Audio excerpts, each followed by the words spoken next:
Hello, this is Dr. Antoinette Licton, and I am presenting the topic on curriculum this week for week 6 of the 310 course.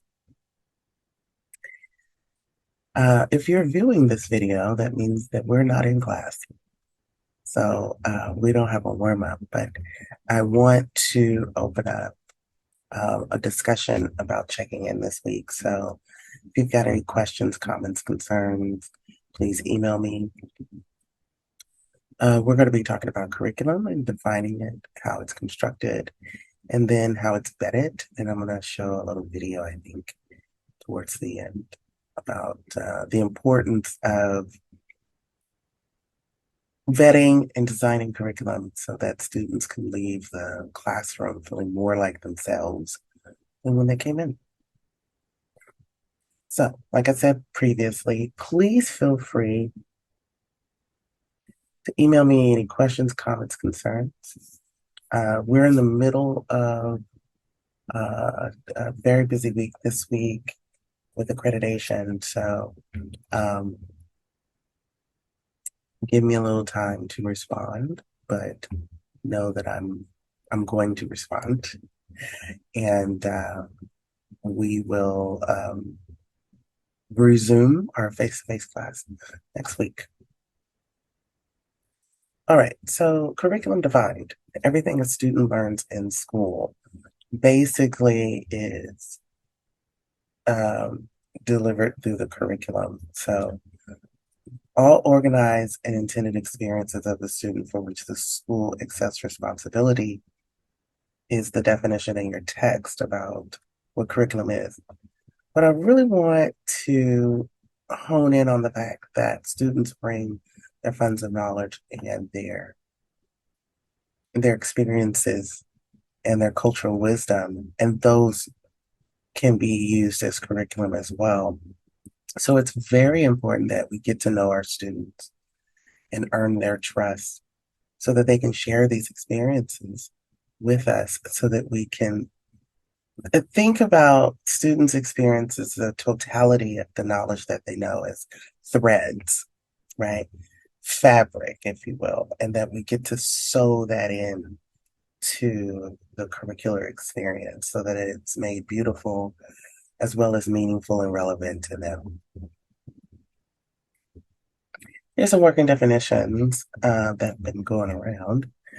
So, many of you may know that I did an anti-racism series back in 2020 for CSU Fullerton, and we developed some of these definitions, and they're moving towards these definitions are needed in order for the teacher to be trustworthy. At the time, we were talking about anti-racism and being an anti-racist, actively trying to produce harmony and balance um, amongst people and leaning away from kind of racist bias tropes about people because we were going through it. These definitions were created in light of the George Floyd murder back in the summer of 2020. And so we were all exhausted by the unnecessary carnage of systems that weren't working. So as an educator, I'm sure you remember and have heard me say that teaching is the parent of all professions. And when we don't teach students appropriately, they will fall back on things that aren't conducive to them being successful. And also, all of our students grow up to be adults who do things. And one of the one things that we teach our students is that if you have enough authority, you can break the rules. And we're living through that experience now. A lot of people with a lot of authority are really feeling like they're above the rules. So it's central to the work that we do that, like I said, we bring we bring some harmony and balance back to, what we do as teachers and what students experience in the classroom. So anti-racist curriculum is what we're going to focus on here, is the intentional organization of the discipline that leads to the equity between racialized ethnic groups, and is substantiated by anti-racist ideas about what knowledge is, who the knower is, and the epistemology and what the learner contributes, right? Anti-racist teaching practice is basically an idea that was combined by Dr. Ibram X. Kendi and Dr. Etta Hollins, using this as a guide. Um, an anti-racist teacher is one who plans for, enacts, and interprets and translates student learning outcomes that reliably produces epistemic, intellectual, and creative agency that empowers students to pursue the professional endeavors of their choosing. And then the pedagogy grows out of that, and includes socially, culturally, and historically grounded reflections that influence the planning and enactment and interpretation of student performance. These practices are used to intentionally empower children to define themselves as capable and epistemologically literate human beings. So, my shtick. I'm all about that epistemology. The curriculum is the what we teach, and is connected to how we do it, which is instruction. Curriculum and instruction are connected and influence each other. Teachers determine the instructional methods used to achieve the curricular goals. They also design appropriate learning activities for students. So teachers review the state and local school districts' written curriculum to develop an understanding of what is expected to be taught.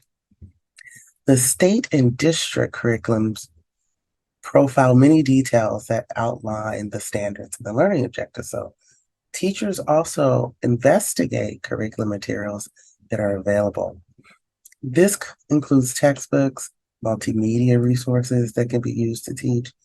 These resources are used daily to help students develop an understanding of the subject matter and develop the same skills within that knowledge domain.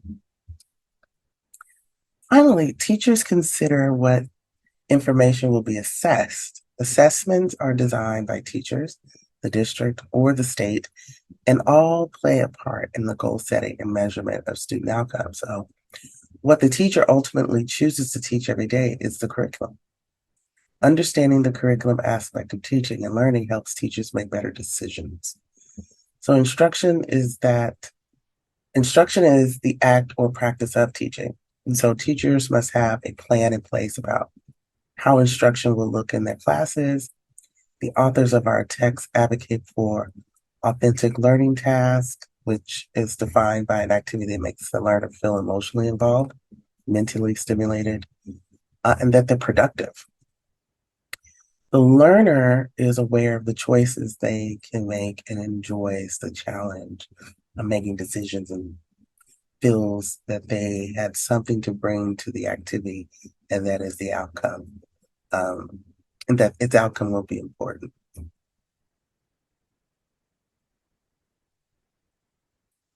Curriculum must be developed and delivered in a context where the teacher keeps in mind that learning must be meaningful to the learners. By using the above components of authentic pedagogy, teachers are able to better engage students in the learning process. So we construct knowledge through the use of higher order thinking. We think of Bloom's. We acquire deep knowledge,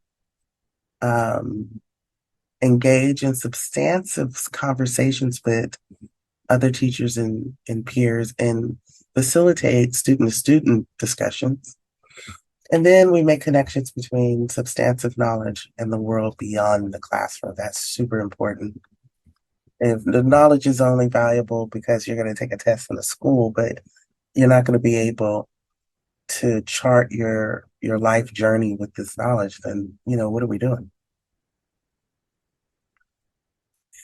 So this is the grounding framework, right? The tenets of vetting anti-racist curriculum. So some of the requirements are listed here. Does the curriculum humanize and restore the dignity of the children? Does it provide a way to call out racism and provides healing processes for the children? Does it focus on personal and academic development of African American, Latinx children, Pacific Island, uh, Asian American children, socially disadvantaged, uh, European descent children? Um, and does it acknowledge that the focus helps all kids, right? Is the intention is to approach learning in a holistic way and that children leave the learning situation feeling whole, right?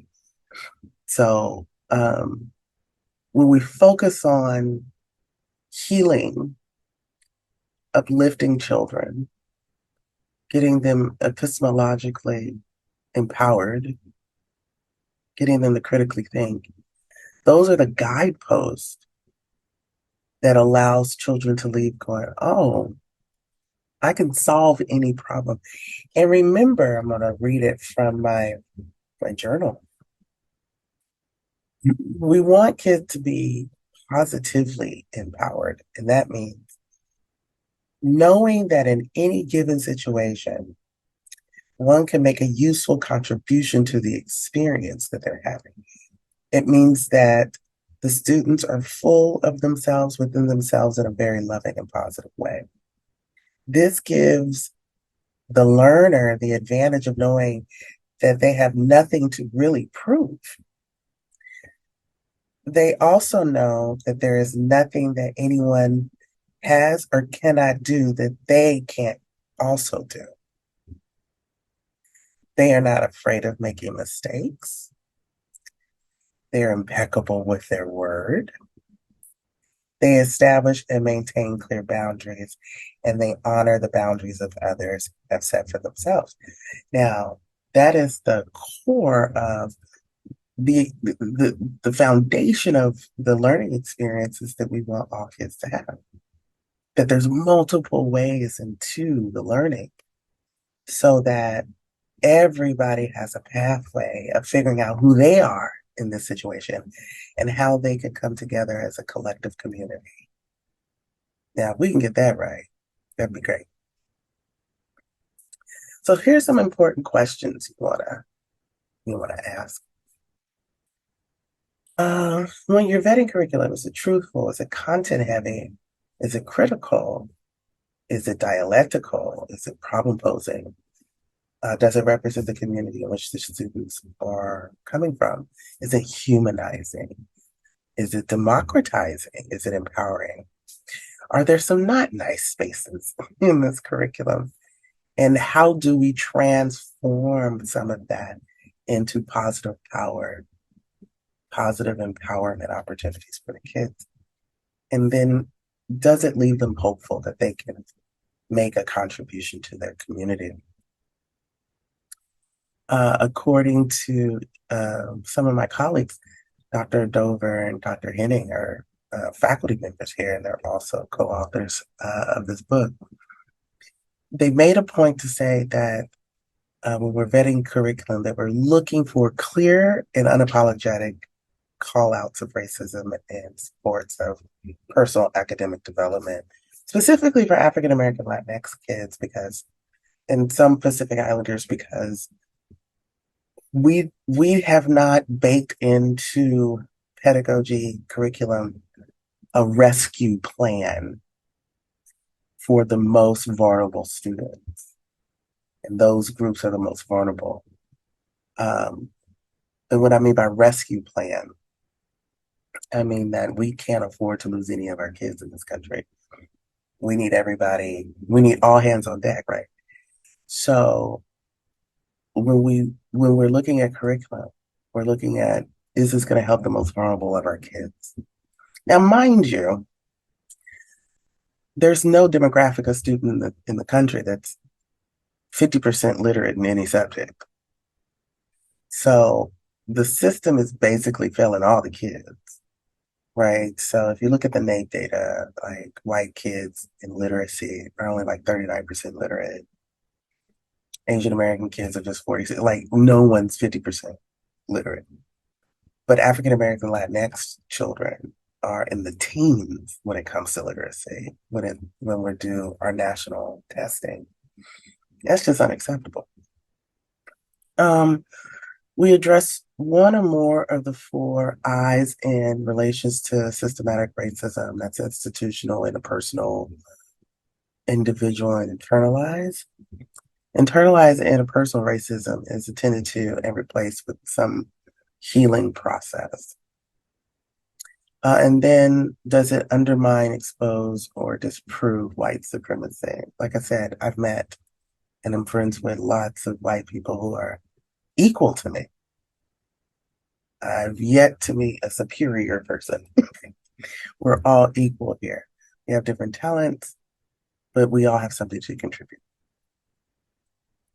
Vetting examples of content specific questions to ask ourselves as we vet the curriculum. So, examples center on the disproportionate impact of COVID-19 on African American and Latinx communities.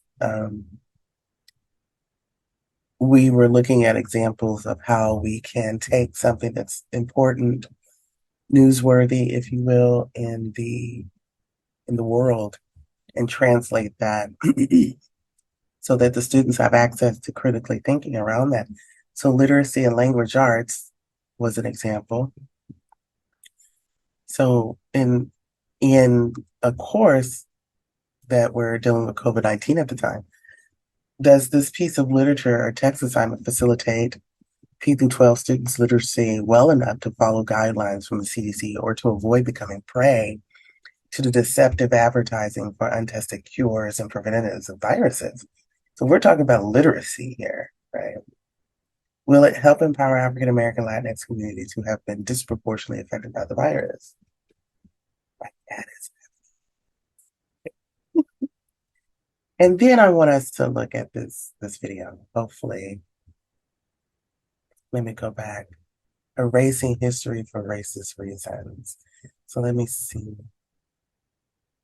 Okay, I'm gonna bring it over here so that you can see it. Hopefully we can hear it too. Yeah, I don't need to do that. Okay. The South is actually full of heroes, supporters, fighters. Never guessed that I looked at our stats. I can name 120 Dolly Parton, but certainly don't get Dolly Parton. She wrote Joe Lane and I Will Always Love You on the same day. It's a hell of a lot more impressive to get your and to figure the Gettysburg. So I don't know why we don't build statues to her so already. Also, in many ways, better looking statues. Each statue is not just like Dolly Parton. There's a lot of statues about it. Like, let's be involved in right, I mean, it's not just like Dolly Parton. But they learn all the way down to like, I was like Nashville, but it's actually a very specific reason all of our statues seem to honor slave owning Confederates. Both of the Confederate statues that we today or that we saw were not erected after the Civil War, or later as part of a very purposeful effort to call for in a certain light. The next hearing of the naming and erecting statues is not beyond that, they're just bad. I don't just mean insulting and painful. I also mean bad, just bad statues. A lot of them were mass produced and built on, which is why this video shows the statue of boys in fourth grade toppling faster than a Jenga tower at a frat party went viral. These statues might be easy to tear down, but they're also hard to look at. Like this one, the Nathan Beckford Forest. Just look at it. It's like somebody asked a particularly untalented child to draw a nightmare burger shell. It's like they told the statue about like gay rights, and then they had that reaction, and they got stuck that way. Also, That's how far down they had to go. By the time they called the spot, they're like, okay, push the statue. Like,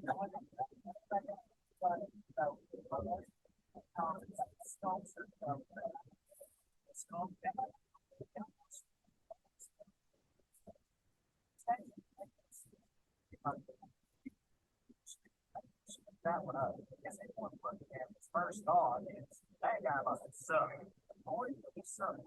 Independent first, he was a Confederate general. He was a slave trader before the war. He oversaw at least one of the worst massacres of black Cubans during the war at Fort Pillow. You know, some people say he killed that and enjoy that for himself. And then after the war, it's Cubans on the Ku Klux Klan. You know, y'all, there are Southerners being celebrated who weren't rated versus the land. For example, we could still honor the 100,000 Southerners who fought in the Civil War fought in winning Civil. Replace every Robert E. Lee statue with one period of not the old like the Underground Railroad grandma. Don't get to them. I think the gun goes bad and the stone cold assassin carries up. One was brilliant spy for the U.S. Army and one of the brains behind the Pompey River Raid. 700 slaves. Every time you carry it, you have to gun like a cover of branding knowledge. Then we got Cassius Clay, no, not the boxer. It was just as dangerous as the slave owner. The Southern emancipation, the previous inherited slaves, made their way in the 1840s. He also started an anti-slavery newspaper and fought a mob of about 600 people and destroyed. He also survived an assassination attempt, shot in the chest, then chased the guy down and cut off his nose.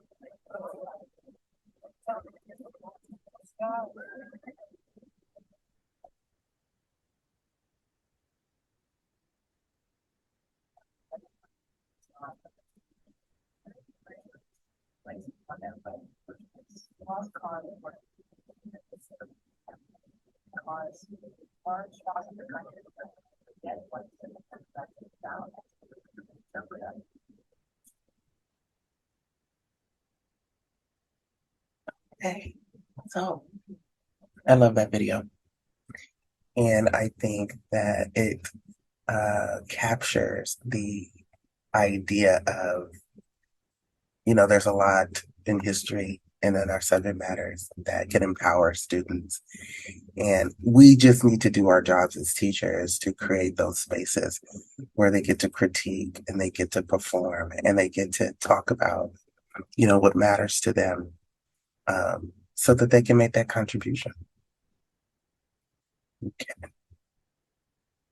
Before, yeah. Our next example is mathematics. So we're encouraging teachers to do mathematics, and engage students in the curriculum that facilitates students being able to make sense of the real world. Examples of local, state, national, and global trends and the impact of COVID-19. So COVID-19 was a big deal because this was 2020. And so some of the examples are, can the health curriculum be used by elementary school students so that they can learn enough about health to understand how to protect themselves and prevent the spread of disease?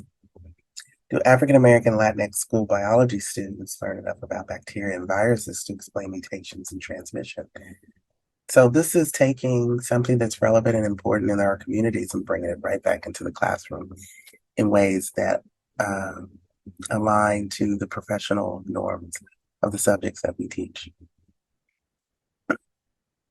So on your own or with some people, during the week, do this vetting activity discussion. Do the previous subject-specific examples measure up to the vetting checklist shared earlier? If yes, how? And then how might you adjust or refine the curriculum if the answer to a question is no? Right? And here's enacting an anti-racist curriculum. So you first have to know your students and earn their trust, and then you have to understand something about culturally sustaining and empowering context of the curriculum. Use the vetting guide for that. And then find curriculum materials when the curriculum comes up short. Now, mind you, it took me 5 years to develop my biology curriculum when I was a baby teacher. So it takes time to do. And then elicit students' responses when you're using it, having them share their thoughts about a topic or what they're reading or what they're engaging in is super important. And then integrate funds of knowledge and students with the curriculum and with CSEC. So culturally sustaining pedagogies and being epistemologically competent. So here, like I used the analogy earlier of the funds of knowledge and the cultural wisdom that students bring in are like threads. They're like the yarn or fabric that you can weave into the curriculum. And the more you do it and the better you do it, the more the students are going to trust that you're there to really expand their thinking and making sure that they have the skills and knowledge that they need. So we're at the end. Here are your points to ponder. All students deserve a productive and meaningful education. It is the imperative of all teachers to learn strategies that provide access to a productive and meaningful education. So, with that said, enjoy the rest of your week. I'm going to be figuring out a time to grade and give you feedback on some of the assignments that you have. Once again, please feel free to email me if you have any questions about this week, and I will talk to you soon.